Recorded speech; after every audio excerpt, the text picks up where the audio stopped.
Hi everybody, and welcome to Tony's Titbits number 3. And today I'm talking about manual exposure and why you should use it.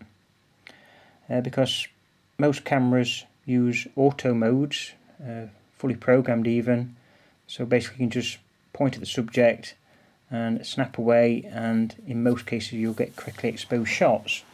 Now the problem with that is you don't always end up with the effect that you want. And in some cases you don't actually end up with the correct exposure you want. It might be too bright or too dark. So using manual mode will give you exactly what you want, and I'll explain what I mean. So basically in manual mode, now this camera is manual only, it's a Canon F1 from the 1970s, so you can set the ISO, the film, on the shutter speed dial here, and then the control you've got is setting the aperture and the shutter speed against the exposure meter in the viewfinder. And what you try and do is get the needle in the middle, in most cases, to give you what is deemed to be the correct exposure. Now obviously using this camera like this, you've got to set the aperture, you've got to set the shutter speed, so it makes you think more on what you want to achieve. And I'm sure you know, obviously a wide or open aperture will give you a shallow depth of field, whereas if you're wanting to say achieve a landscape, you might want f8 or f11, which is a smaller aperture, to give you a greater depth of field. And if that is important, then obviously then you would need to adjust the shutter speed accordingly to give you that effect. But obviously that depends on how bright the light is, because obviously if it's too slow a shutter speed you won't be able to handheld, so then you'd have to use a tripod.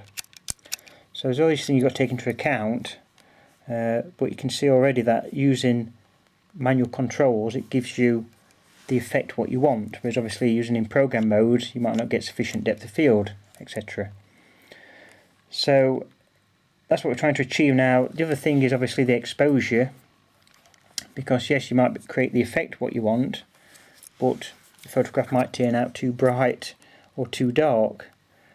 Now the way to look at that is, what you've got to realise is that the camera meter inside cameras, and that's going from this old 1970s camera right up to a modern digital camera like the DF, they all read light and try to give you a reading for a 18% grey. So in other words, they would look at the scene, work out the light exposure, and look at it as though the scene, what it's trying to measure, is 18% grey, and it will then give you an exposure reading accordingly. Now obviously that is okay in most circumstances, but there's cases where you want to take a picture that as something white that you want to come out as white, or something black that you want to come out as black, and if that is large area on the photograph, then obviously the camera exposure meter will read that incorrectly.